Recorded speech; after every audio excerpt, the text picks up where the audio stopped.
noise!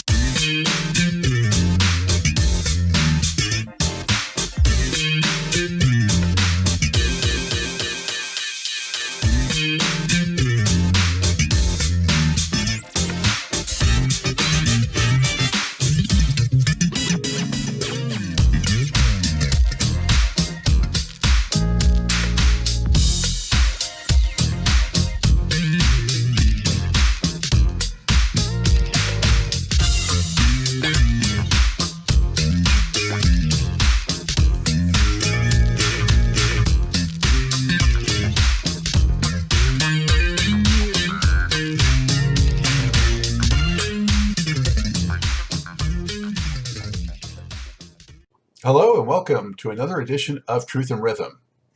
Brought to you by funkandstuff.net, this is the interview show that gets deep in the pocket with contemporary music's foremost masters of the groove. I am your host, Scott Dr. GX Goldfine, musicologist, creative arts journalist, and multimedia pro. Whether you're watching the video version of this show or the audio-only podcast version, I thank you so much for your continued interest and support in this show. If you enjoy this programming, there are several ways to help support Truth and Rhythm, as well as contribute to further enhancements and expansion, plus get some sweet perks and rewards in the process. First, subscribe to the Funk and Stuff channel on YouTube, which is where Truth and Rhythm lives, and be an advocate by spreading the word among fellow funk, jazz, and R&B music lovers. Second, join Truth and Rhythm's new membership program through Patreon, which features 3 tiers for truth believers, truth seekers, and truth crusaders. You can also submit a direct donation to the cause anytime at funkandstuff.net. At that site, which is loaded with awesome content, you can also purchase the book Everything's on the One, The First Guide of Funk, shop for official Truth and Rhythm and Funk and Stuff merchandise, and use the Amazon links for all of your online purchases, which allocates a percentage to this show. Sponsorship opportunities are available as well. Contact me directly at scottg@funkandstuff.net. For those of you who go the extra step in supporting the show, you have my heartfelt gratitude for allowing us to continue to shine the light on those special artists whose quest is to find truth in rhythm.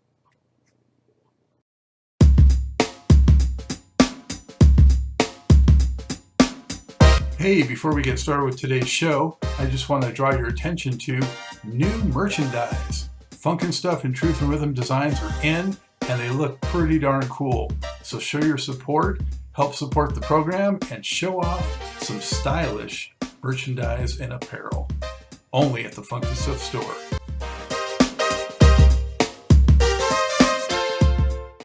I am pleased to welcome to the Truth and Rhythm Mothership guitarist Eddie Martinez, who has spent nearly 50 years elevating scores of rock, funk, hip-hop, and pop recordings and performances to higher levels of sonic splendor through his articulate and soulful lead and rhythm playing. Some of the dozens of artists he has worked with include Labelle, Lenny White, Bernard Edwards, Run-DMC, Kurtis Blow, David Lee Roth, Don Blackman, Robert Palmer, Mick Jagger, Bootsy, Tina Turner, Steve Winwood, and Chaka Khan. In 2018, he released a solo album called Akosua, which Akosua, actually. Akosua. All right, I appreciate that. It's brimming with first-rate hard rock and soft rock with jazzy embellishments tossed in. Eddie, thank you for joining me. How are you? Thank you. I'm doing well, Scott. Great to meet you here. And wow, that was a nice little blurb, man. I appreciate that. Thank you. Sorry, I botched the name of the record, but what does that mean actually? Akosua is a Ghanaian word in the dialect Twi, which is one of the dialects in Ghana, and it means baby girl born on a Sunday, and that's my wife's middle name, and so it's for her. Oh, beautiful, nice. Thank you. Very good. So I understand you're coming to us from Portland today. Is that right? Yeah. I've been here 20 years now. Moved from New York City to Portland in 2001. So wow, 20 years. It's flown. Yeah. So you must like it pretty well. Yeah, it's worked out really well for me. It's my immediate family. Most of my brothers moved here. I was the last one to move to Portland. Truth be told, and I was, I was doing it in the city, and I was so busy. and just went through a lot of different changes in my life. And I felt it was just time to get out of Dodge. And my family said, "Come out here and give this place a shot." So I did, and it's worked out really well. And so I'm centered here. My family, my wife, remarried about 5 years ago, and just it's a new chapter, and it's turning out really, really well. Oh, that's great to hear. I know it gets a little cloudy and rainy there, but I know it's beautiful. And I, was up as far as I think like Grants Pass and in that area, if you know where that is, and then Yeah. was in Washington above it, but never actually to Portland. But I understand it's, very, I don't know if bohemian's the right word, but it's very colorful and very interesting city. It's a very interesting state. It's bucolic. It's stunningly beautiful in the summer months and everything. And it's just become, September, October, November, man. It's like I'm stuck in some film noir, man. It's kind of like I'm trying to, get out of Casablanca, man, if you get my drift. But yeah. So yeah, and it's beginning now. So, I get a bit of doldrums, and just try to deal with that, but it's been an ongoing process, and it's coming along all right. Just you have to head to the sun every once in a while, and I just Sure. need it, not necessarily the temperature, but I need to see blue skies in the sun, and the sun, so, but it's a charming place. And, with all the controversy that's been going on over the last couple of years, it's really getting such a stereotype, and it's quite different from what you see on the news, and that's unfortunate. It's I'm not saying it's without its problems, but it is a charming place to live, and unfortunately the charm has kind of run off, and what's being proffered daily doesn't do it any good. So, but it's a much nicer place than what people are seeing currently. And now, were you from New York originally, or are you from Puerto Rico, or were you from My originally? parents are from Puerto Rico.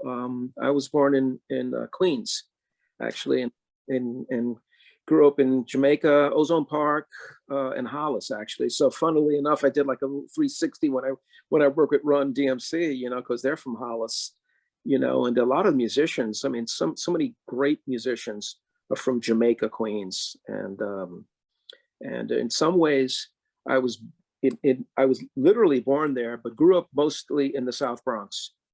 But I did full 360 because once my music community kind of really developed, most of my friendships emerged from the from Queens and South Jamaica and Hollis, and from that area. So many great musicians, Lenny White, and who's living out there, Marcus Miller, Denzel Miller, Don Blackman. They're all from that area. Omar Hakim, it just goes on and on and on. Barry Johnson, one of our great bassists, and all from Jamaica and Queens and everything. And they all had basements to practice in, and not the first band, but the first band that I was in that got a record deal was a band called Mother Night.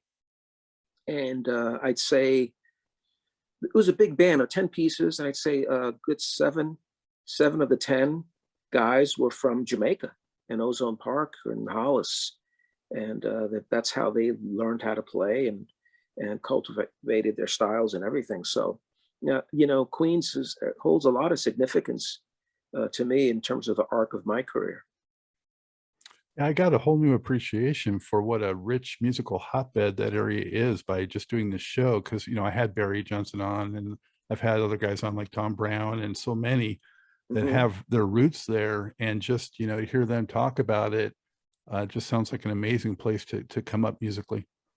Oh yeah, it just being able to get in your basement and jam and learn and practice without having to deal with, like, if I was going into the city to rehearse with a band or whatever, I'd have to get on a train to get into the city and go up a building and plug into a rented amp or a used amplifier that's like on its last legs. And and the cats, they would have their place of rehearsal where it would be, whether it was daily or weekly or whatever, and I would make the trek out there because when I first started playing with Mother Night, I was living in the South Bronx, and I would, 2 trains and a bus.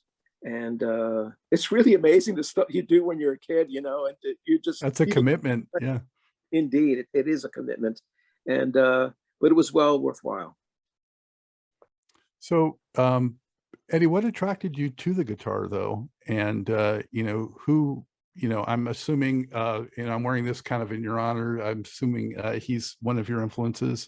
But Oh, who are your biggest influences? well, really the core of what the spark was the Beatles. And, the proverbial, I saw them on Ed Sullivan, and I did. And it was seismic. And in terms of just the sound of the electric guitars being used in a little bit of a different way, there was a pop sensibility that was so fresh and so new. It really caught my virgin ears. It was just really, really amazing.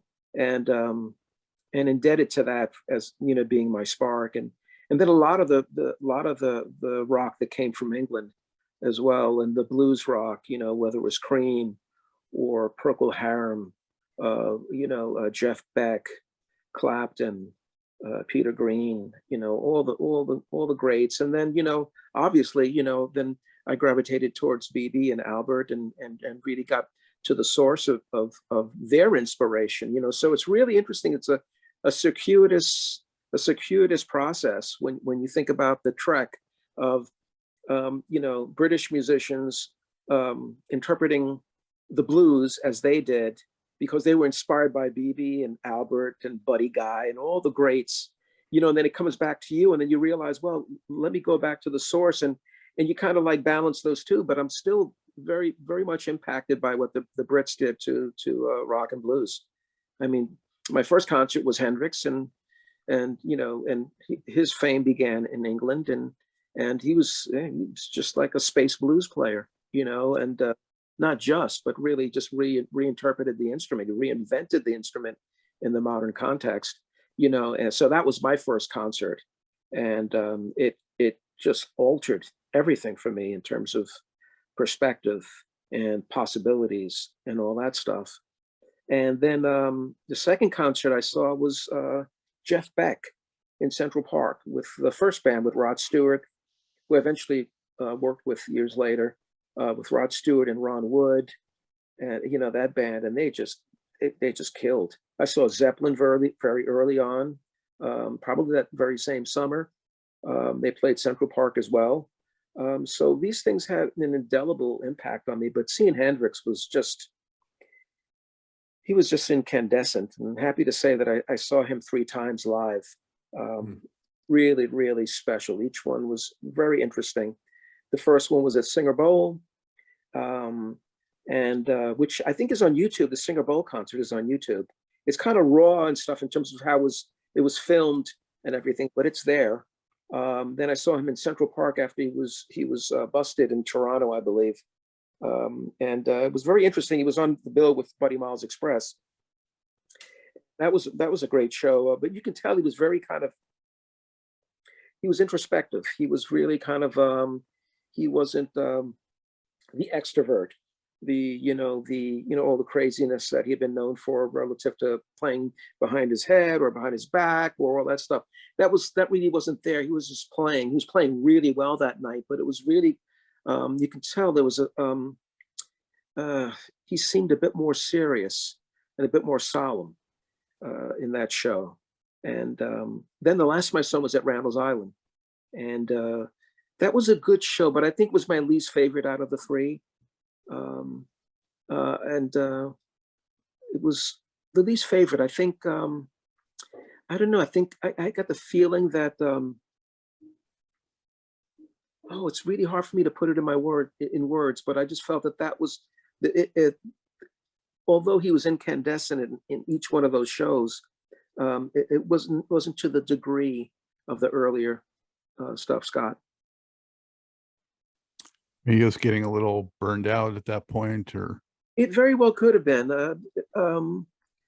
It's really interesting if you think about the different iterations of the band. I never saw the Band of Gypsies live, but I did see him with Billy Cox and with Mitch Mitchell. So I saw them twice with Noel Redding and Mitch Mitchell, and one time with Billy Cox and Mitch.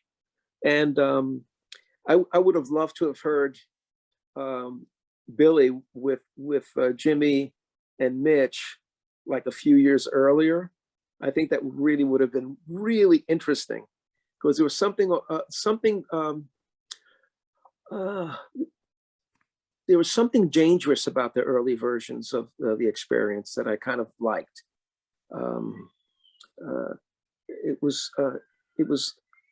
Mitch was taking more of a kind of like an Elvin Jones kind of approach to the drums. So Jimmy and Mitch were kind of like in the cosmos, and Noel Redding was kind of like very not nebulous, but he was very kind of transparent in that kind of chemistry. And I would love to have heard Billy in that context, which with more of a defined punch to his sound. Mm-hmm. Well, unfortunately, I never got to see Hendrix or Zeppelin for that matter. But man, it's so cool that you were able to. And Oh man, I consider myself really fortunate to have seen those great acts. And never saw the Beatles live though. Some friends of mine had, but I've seen McCartney a couple of times, and that was really amazing. now I have seen Jeff Beck, and we didn't mention him, but Stevie Ray Vaughan, and Johnny Winter, and so many greats. But Oh yeah, man, so going to Fillmore was amazing as a kid. Seeing Johnny Winter, B.B. King, Elvin Bishop, the Kinks, Paul Butterfield. I mean, on and on and on, and it was just amazing. That was a really, I think, the best sounding room. And I would say probably the Beacon would be next, but nothing sounded like the Fillmore East. That was just, there's something very special about that room. The acoustics were incredible. So on your end, though, were you self-taught, and how did you kind of progress on guitar? Well, my younger brother Roberto was given a plastic guitar for Christmas, and he never played it. And I just started plunking around on this thing, and I just had this kind of connection with the instrument. And I asked my father if he'd be able to get me a guitar. And coming from humble beginnings, I had to wait quite a while for him to save up the shekels to buy my first guitar. But he did. He bought my first acoustic guitar, which I literally played until it fell apart. And then he bought me an electric guitar and an amplifier. And then I was on my own. But those were really instrumental, and really, it just transformed everything for me. I was just obsessed with the instrument. And although I was singing in bands, I hadn't been playing in bands as a musician professionally. And by the time I was 14, I was singing. By the time I guess I was 15 or 16, I was playing guitar and doing gigs. And how would you describe your style, your signature style, and has it changed a lot from those early years to more current times? Well, I consider myself a student still. That's the thing about this instrument, is that it's so humbling. And the moment you think you know it all, you really don't, because the guitar just seems to smack you in the face with the stark reality of you don't know shit. So and that's what I love about it. It keeps you humble. It's like a metaphor for life in a lot of ways. And so yeah, how's my style changed since the beginning?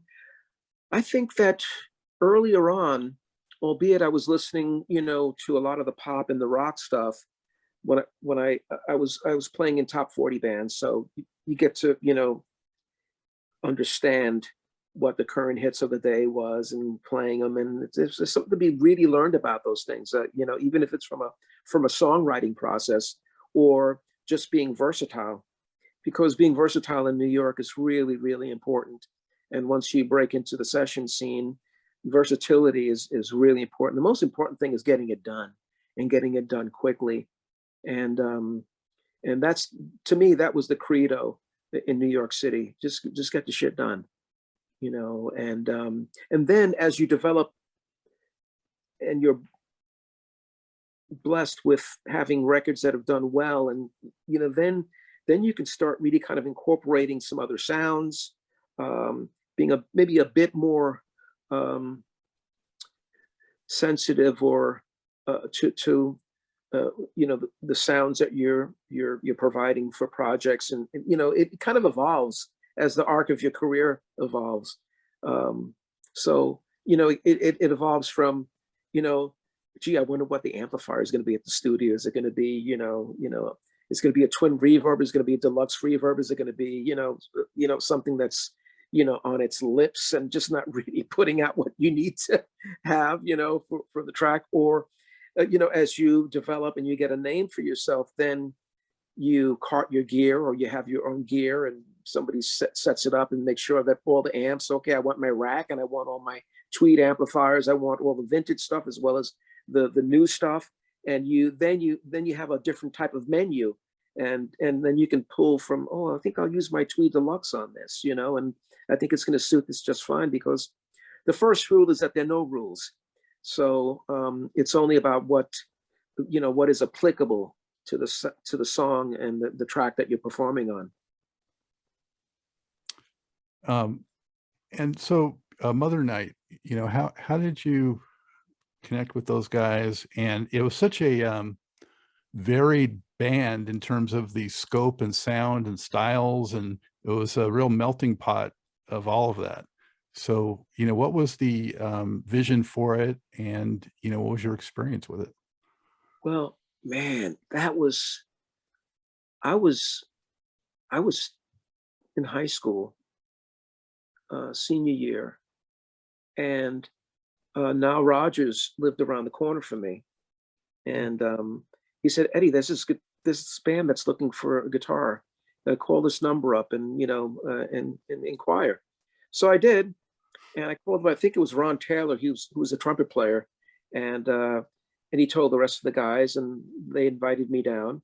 And I took 2 trains and a bus out to South Ozone Park, to Arnold Ramsey's house, and auditioned. I think I had a big muff and a wah-wah pedal and plugged into whatever amp that was there, and then they liked the way I played, and they liked what I was contributing, and there was like a higher education for me,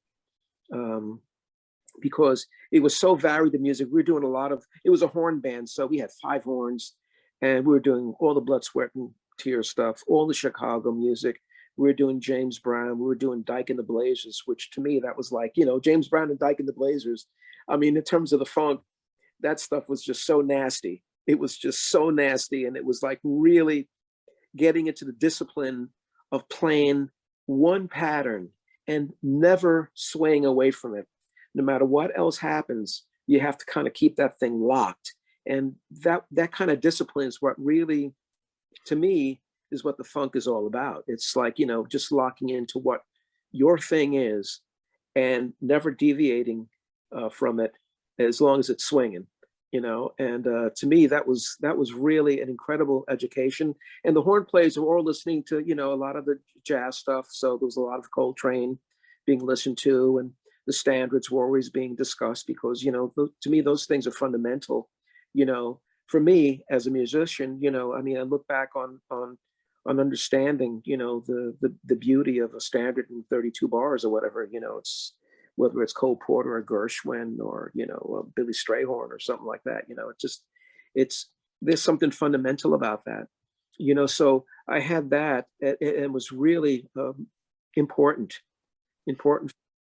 But after we disbanded, because we did one album and we did a single for Buddha Records, after we disbanded, I really tried to focus on bands that were more guitar centric, because I felt I had that kind of foundational understanding of pocket playing and rhythm playing. Then I wanted to do things that were a bit more comprehensive, and that covered like full front. I call it full frontal guitar. Where the guitar is just like right in your face and integral in a different way to the music.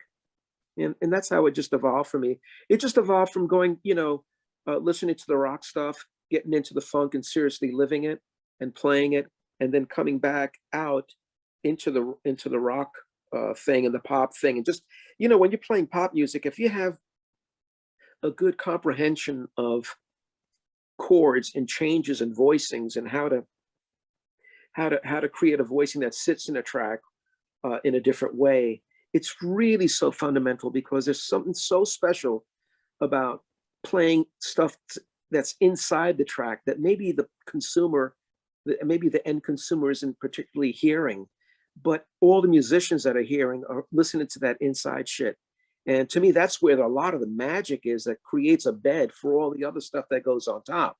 Also, Eddie, if it wasn't there, they might notice that, not consciously, but in, you know, their appreciation and enjoyment of the whole piece. Totally agree. Totally agree. And it's really because if it's not foundational there, you know, the track is not going to, if you know, it's just like anything. If there's not a good foundation to a home, you know what I mean? It's not gonna last. It's not gonna last a century. Or when you taste some kind of stew or something, you're like, there's some ingredient missing, you know? It's just, yeah, there's no roux in here. Where's the garlic? Where's the salt? And you know, all that kind of stuff, you know? Yeah, it's so true. I mean, you know, there are a million metaphors to kind of like convey that thing that's kind of foundational to the music. So yes, yeah, that's really a salient point. You know, the fact that, you know, if that magic isn't happening underneath, you know, it's not going to be magical once all the other stuff is on, you know. So, well, why did well, first of all, did Mother Night get out and actually do any shows? Did you open up for any other acts? Yeah, we opened up for, I mean, here's a bill for you. We opened up for Emerson, Lake and Palmer. We did about a few gigs opening up for Emerson, Lake and Palmer. Talk about a culture shock, you know. It was cool though, because those guys were very cool. And it was fun to open up for them, albeit I did feel like a real kind of dichotomy, a cultural dichotomy from the audience perspective, you know, because they're you know, ostensibly most of the people there want to hear, you know, they came to listen to this, one of the really kind of seminal prog rock groups of all time, you know. And I loved it, man, because I was into that shit, you know. And they sounded amazing. And you know, even from a gear perspective, what they were doing was very, very cool. Was very, very cool. I mean, Greg Lake was playing his bass out of phase linear, you know, power amplifiers through voice to theater speakers with horns. So his bass sounded like the biggest piano, you know, it sounded like the bass piano strings. It was enormous. And they had incredible sound and facility. It was really cool. And we were just like, you know, we kicked ass too. We were just ourselves, which is all you need to be. You know, so it was fun. We did a handful of gigs with them. And so viewers and listeners know, what year was that album out? Oh man, that album came out in spring of '72. You know, gosh, that was a long time ago. And why'd you guys disband? Well, we cut a deal with Columbia Records, and you know, when I think about it, you know, our first single was "Senya Roaches" to Julie Nixon. You know, it's like. So I mean, it was like really kind of controversial from that perspective. We did a lot of shows in New York City, and we were quite popular there. And then I guess Columbia didn't pick up the option for the next record, and then we got a deal for to release a single with Buddha Records, and we released this tune called "Say Brother," and it's like the first tune that I ever composed for the band. And Skip Foster McPhee, he or Skip, as we call him affectionately, he wrote the lyrics. Skip McPhee, and wrote the lyrics to the tune. And it was funky ass tune, man. And you know, it made some noise in the city. Well, you know, it's a great record. Thank I you. enjoy it, and I know some guys that just really, you know, it's among their favorites. Guys like Jimmy Hazel, and just adore that record. Jimmy, you know? oh man, yeah. You know, it's Jimmy. It's like, first time I met Jimmy, he's like, you know, he was talking about that more so than the other stuff that I'd done after, you know. And he's a dear friend and a killer guitarist, and really, he's a great composer too. He's a very, very, very. His compositions are astute. Yeah, I enjoy him, and just a great guy, you know. Yeah. So after that, moving on a bit from that, you know, you connected with Labelle somehow. How did that come to be? Well, it's a cattle call audition. I was just talking about it the other day. I think someone either called me up and gave me a number, or I think I may have seen something in the Village Voice and made an appointment to go out, to audition. And I tell you, the Village Voice back in those days, man, you just go in the music classifieds, man, and it's like it was such a different time, Scott. It's just really such a different time that you're getting print media and you're scrolling down to see who's holding auditions. And really harkens to literally, another generation or two. But yeah, that's what I did, and a lot of the gigs, you'd go on them and you audition, you give it a shot. Some you win, some you don't win, and it's part of all having thick skin. You have to have thick skin in this business. You can't take things personally. It just doesn't pencil that way. It does not work. And so, what was your first experience with them playing? The first experience with Labelle was this audition, and oh man, they were just like every guitar player in New York had to have been there, and I had plugged in and played. I only had one guitar at the time, and it had just been refretted, so I'm getting the guitar. Which, when you refret a guitar, it really feels different. And it was really the first guitar first good guitar I really owned, and it was the first time I'd ever had it refretted. So I went straight from the luthier's, shop to the audition, and but everything turned out well. I plugged in, cranked it up, played. It was just myself. I just wanted to be me, and played what I felt was going to work with the music. And they asked me to come back the next day. I came back, and then we had it was between me and a couple of other guitarists, and I was the last guy standing, and I was happy about that, because the other players were really good. And did you first do shows with them, or go right into a record? Shows, rehearsed with them for not too long, because they were getting ready to go out on tour. And the beginning of the tour, we flew to the West Coast to do some TV shows. So we did the Cher show, we did Soul Train, we did we did a few. We did Don Kirshner's rock concert, which was a pretty popular show back in the day. And so we did those, and then we started our tour from the West Coast, and worked our way eastward. And they toured a lot. We toured all over the country with Labelle, and they're tremendous performers, artists, powerful women that just really, boy, they hit that stage, and there was an energy and a power about them that was really impressive. And always goosebumps every night with Patty and Nona and Sarah. They just delivered that. There was always a moment in every show that transcended, and it got very emotional, and the goosebumps just start appearing. And those are good memories. Of course, we lost Sarah a few months ago, so RIP for her. Oh yeah, that came as a shock to me. I mean, that came as actually Jimmy sent me a note, and I didn't know. That was the first I had heard of it, and it just broke my heart. I hadn't seen Sarah in quite a long time. I think we did have an exchange via Facebook maybe a year or so ago, if I'm not mistaken. But she was a dear person, wonderful human being. Fun fact, around that time, the mid-'70s, when you were working with them, my sister was working at Epic Records. So oh really? Yeah, she was in the publicity department over there. Wow. Yeah. Wow. So Amazing. I remember that chameleon record cover with the silver outfits, and Yes. it was right around that time. And did you have to? That was the first big record session after Mother Night that I had done. That was really kind of different for me, because I was on the West Coast. We did that recording in San Francisco at Wally Hyder's. I think most of the recording was done there with David Rubinson, who was producing.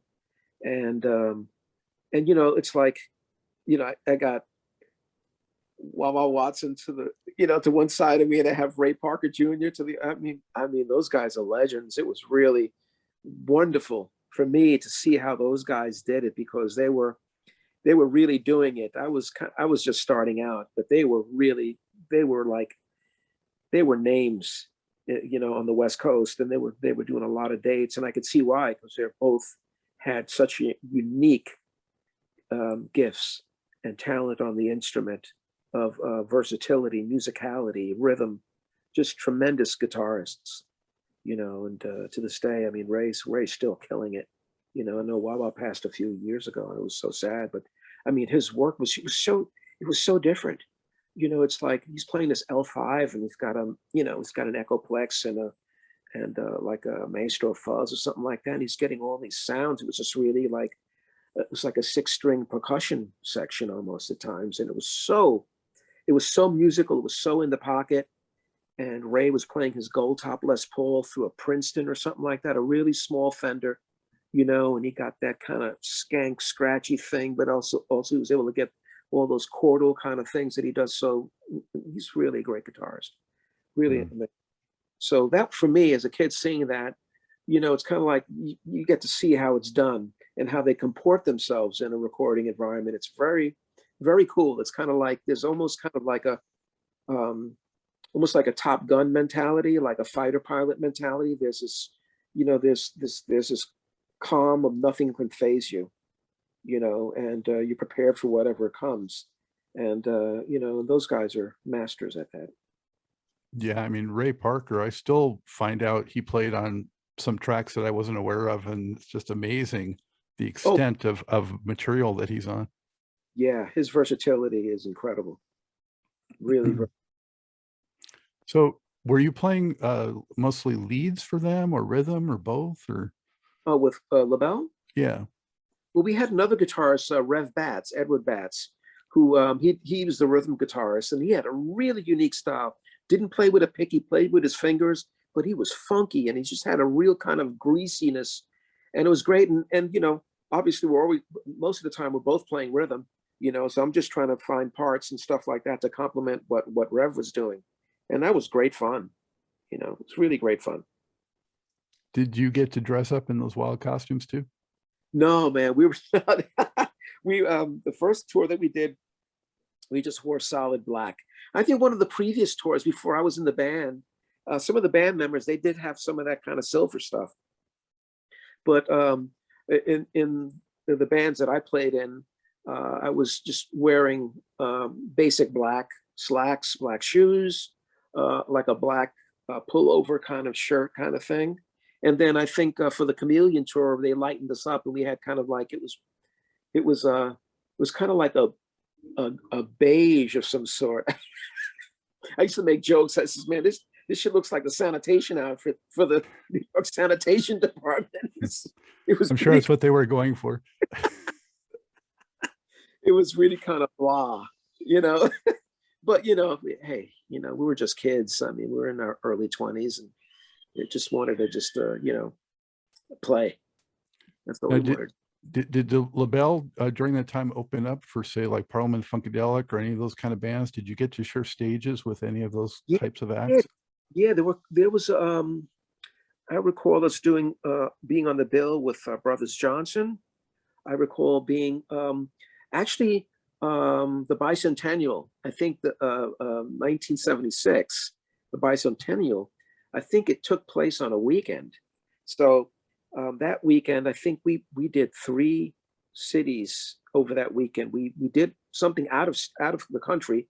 We went up to Toronto to do a television special. Then we flew down to Detroit, and we played the Pontiac Dome, which was, up until that point, that was like one of the largest venues in the country. And we did this big bill. I think the Ohio Players, Rufus, there were at least a half dozen bands on the bill, and yeah, that was cool. We did some co-billing with some bands. Oh, one of the coolest ones was we played the Gator Bowl, and Black Oak, Arkansas was on the bill, and the Who headlined, and I think we were second bill, and that was a thrill seeing the Who for the first time, because I'm a huge Who fan.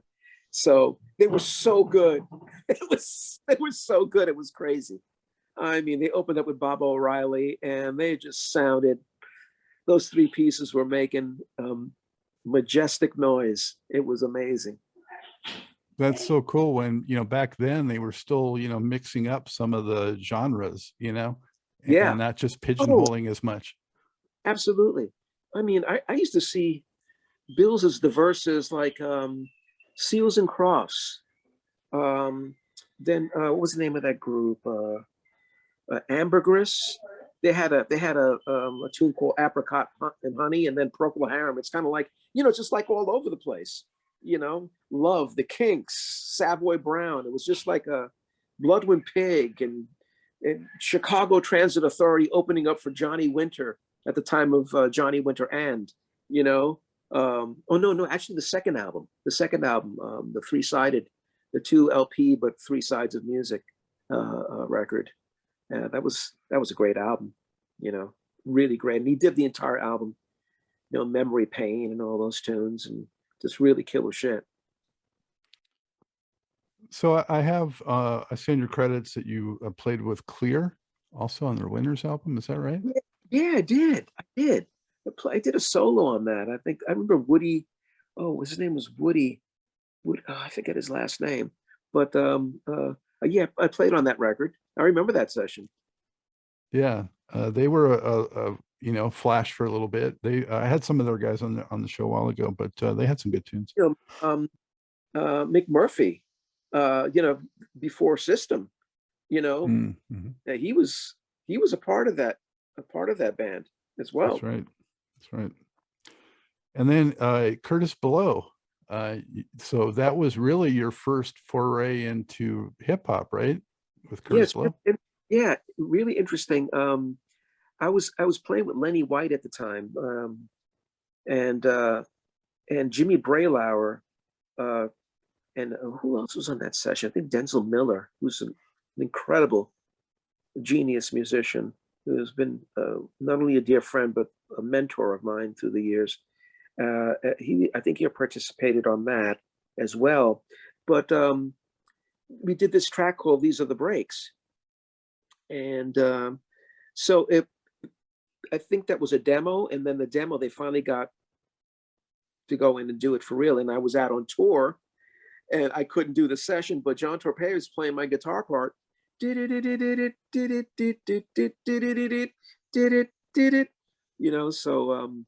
yeah, I'm glad that they kept the part because I thought it was a good part.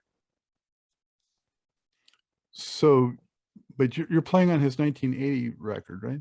Yeah. There's an LP that came that we worked on a few years later, and I played a lot on that record. I still have it on vinyl somewhere around here. And the Breaks, I think there's some argument whether it was Rapper's Delight or the Breaks was 1 or 2 in terms of sort of claim to fame as being the first, but I think maybe the Breaks came just right after Rapper's Delight. I think so too. I seem to think about Rapper's Delight before Kurt's thing. Yeah. But it was cusp of all that stuff, Well, how did you feel about rap at that point? I mean, it was totally new, and most people were dismissing it as a fad. I mean, did you think it was something real right off the bat? That's a great question. I knew it was different, and I really also sensed like almost a cultural aesthetic kind of line of demarcation. When I think about it really retrospectively, back in those days, I was just a musician, a session musician, just starting out, trying to get a name, trying to get in the door, so I wouldn't turn down anything that was that. Plus, when you're working with guys like Jimmy Braylauer and and Denzel Miller and Larry Smith, these guys, before the rap thing began, we did sessions, we played in bands together. I mean, I remember playing in a band with Larry Smith and Omar Hakim and Denzel Miller for this artist named Jay Mason, who was on Buddha Records, around that time, maybe a few years before that, maybe a year or two before, actually, so these are guys that Larry Smith, God rest his soul, he jumped into it with a zeal And it wasn't a contrivance for him. It was something that he really, really believed in. And that's why he had such great success with it. And he really found his voice. He really found his lane with hip hop.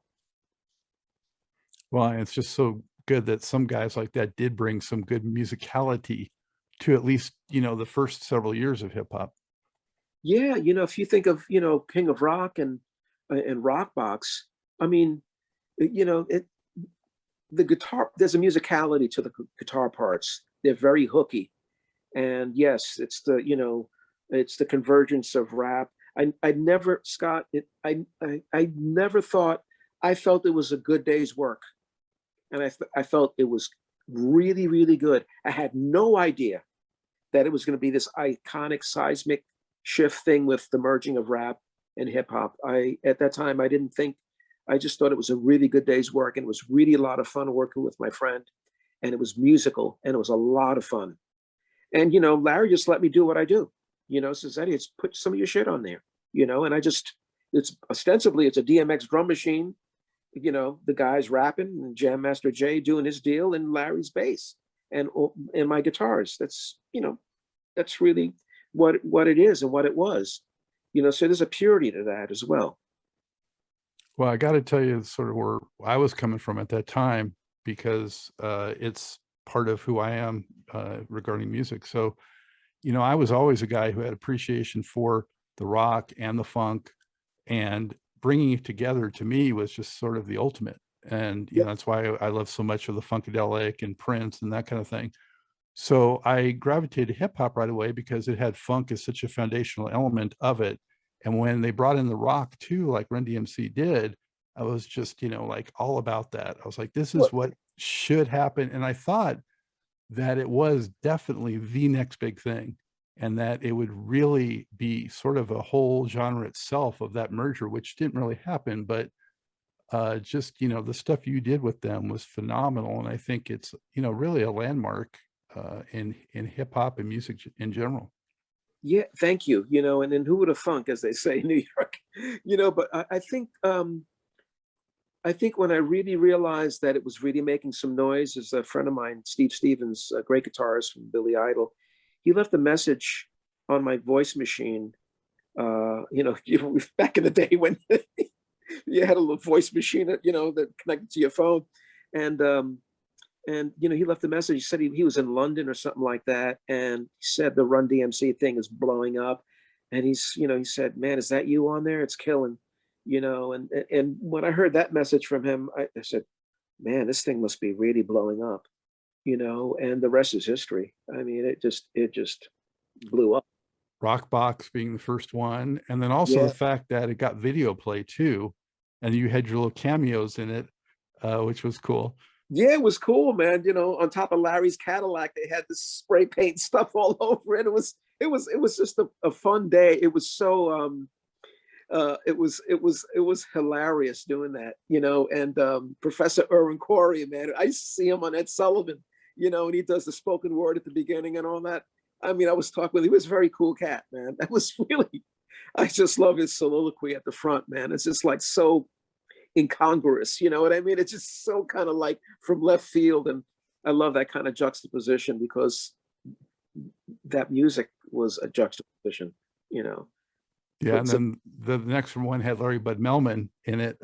Yes. Yeah. Yeah, stepping on MJ's glove and all that shit, man. It's like, oh man, it's like really, really kind of iconoclastic, and said, move over. This is the shit.